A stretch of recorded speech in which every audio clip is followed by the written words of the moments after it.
Hello दोस्तों, अभिवादन स्वीकार कीजिए नीरज कुमार का। और आप देख रहे हैं नीरज सर प्राइम। दरअसल 18 तारीख को दरोगा की परीक्षा होने वाली है और आप लोग इसके लिए मेंटली तैयार होंगे। लेकिन बहुत सारे स्टूडेंट्स ऐसे होंगे जिनको लग रहा होगा कि परीक्षा में कैसा सवाल आएगा, मैं सवाल को सॉल्व कर पाऊंगा कि नहीं कर पाऊंगा।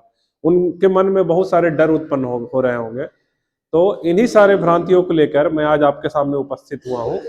दरअसल ये क्लास आपको पढ़ाने के लिए नहीं है, आपके आत्मविश्वास को जगाने के लिए है, ताकि अभी से भी आपका यदि आत्मविश्वास जगा रहेगा तो आप परीक्षा में 5 से 10 नंबर दूसरे कैंडिडेट्स के मुकाबले आप अपना बढ़ा ले सकते हैं। तो चलिए शुरुआत करते हैं।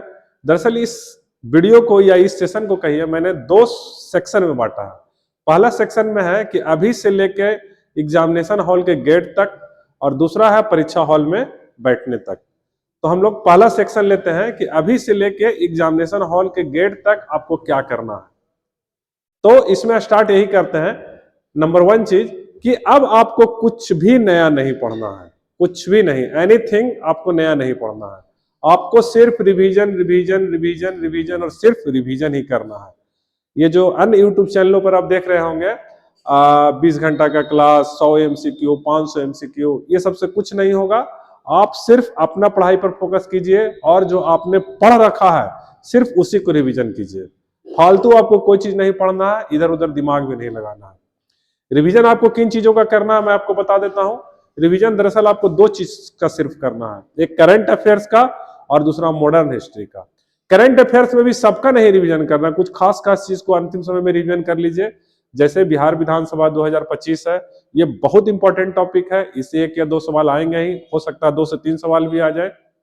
दूसरा है जो खेल जो गतिविधियां हुई हैं उनका आप रिवीजन जरूर कर ले, खासकर जो अभी महिला वर्ल्ड कप जीता गया है, अभी जो IPL के ट्रॉफी हुआ उसका रिवीजन कर लीजिए।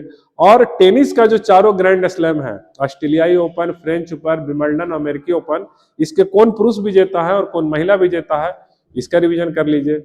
जो इंपॉर्टेंट पुरस्कार है, नोबेल पुरस्कार है, बुकर पुरस्कार है,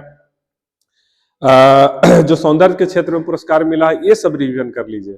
और जो बिहार में जो खेल गतिविधियां हुई हैं, खासकर जो राजगीर में जब से नया स्टेडियम बना है तो बिहार में जो जो खेल हुए हैं ये सब रिवीजन कर लीजिए।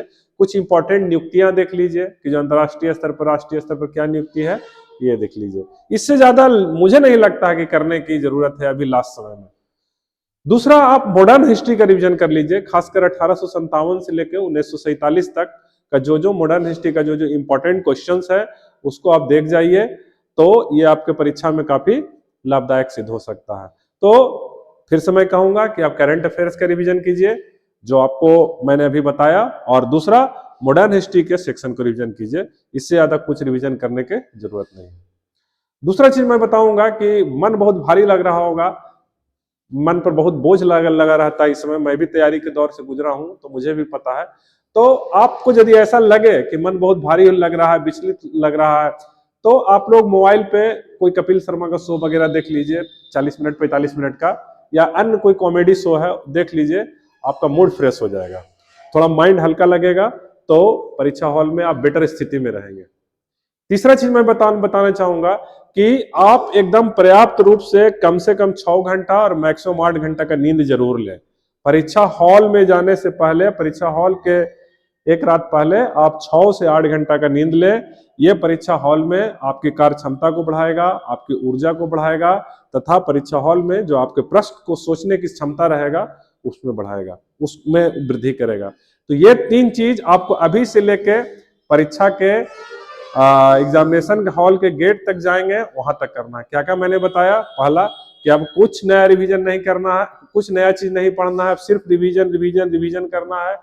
दूसरा चीज कि यदि मन भारी लगे तो कुछ इंटरटेनमेंट के लिए आप कुछ कॉमेडी शो देख लीजिए मोबाइल वगैरह पर। और तीसरा, आपको रात में, परीक्षा की रात से ठीक पहले आपको 6 से 8 घंटा का नींद लेना है। अब मैं दूसरे सेक्शन पर जाना चाह रहा हूं कि आपको परीक्षा हॉल में क्या करना है। जैसे ही आप परीक्षा हॉल में बैठे एकदम शांत रहें, फोकस्ड रहें, लंबी गहरी सांस लें।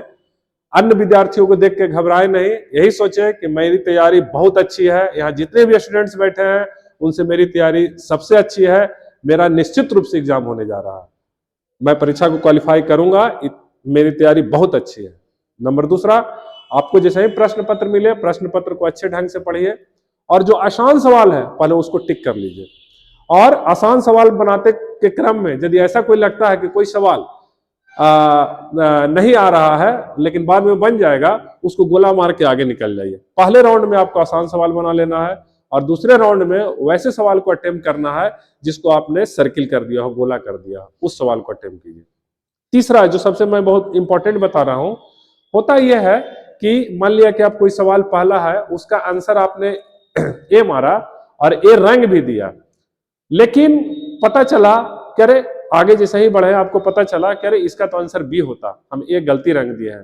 तो यदि ऐसी परिस्थिति यदि एग्जामिनेशन हॉल में आती है तो ये सोचना है अरे चलो हो गया सो हो गया, एक नंबर से क्या मेरा रिजल्ट रुक जाएगा, उसका लोड नहीं लेना है। उसका यदि आप लोड ले लेंगे तो आगे के आपके जो प्रश्न है वो गड़बड़ा जाएंगे, आपका एग्जाम पेपर गड़बड़ हो जाएगा।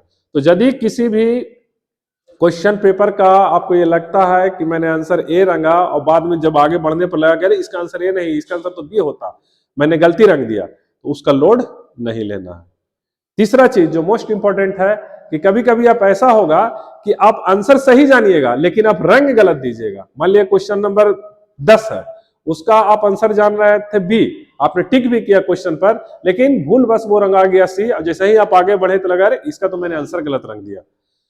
तो इस टाइप का प्रेशर आपको परीक्षा हॉल में आएगा और इससे उबरने का यही चीज सोचना है, तुरंत वहीं पर परीक्षा हॉल में ही सोचना है कि चलो क्या हो गया, एक नंबर से क्या हो जाएगा, मेरा रिजल्ट नहीं होगा, और भी बहुत सारे क्वेश्चन पड़े हुए हैं।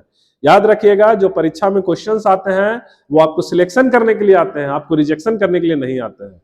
तो यदि परीक्षा हॉल में रंगने के क्रम में, डिसीजन लेने के क्रम में यदि एक दो क्वेश्चंस आपसे गलत रंग आ जाते हैं या आप एक दो क्वेश्चंस के आंसर गलत कर देते हैं तो उसके लिए आपको टेंशन नहीं लेना है। परीक्षा हॉल में आपको एकदम से आगे बढ़ते चल जाना है। और आप यकीन मानिए, यदि आप उस दिन फोकस्ड रहेंगे, शांत रहेंगे परीक्षा हॉल में, तो आपके 5 से 10 नंबर दूसरे कैंडिडेट की अपेक्षा आप ज्यादा लेकर आएंगे।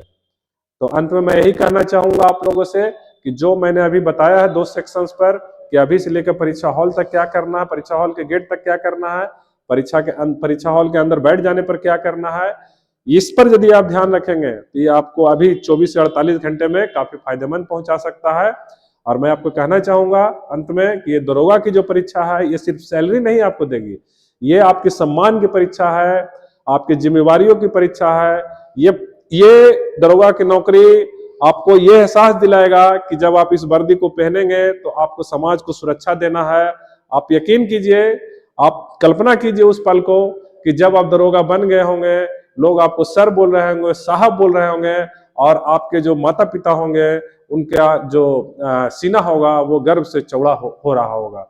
इन परिस्थितियों को याद कीजिए और किसी भी प्रकार से डिमोटिवेट नहीं होना है, अपने आप को ऊर्जावान बना के रखना है। तो मैं कहना चाहूंगा आपको, किसी ने खूब कहा है कि बसीयते जमीन अपने नाम करने से कुछ नहीं होती है, आसमान तो उसका होता है जिसकी उड़ानें बहुत बड़ी होती है। आपको मैं ढेर सारी शुभकामनाएं दरोगा की परीक्षाओं का देता हूं। जय हिंद, जय भारत, जय बिहार, जय बिहार पुलिस।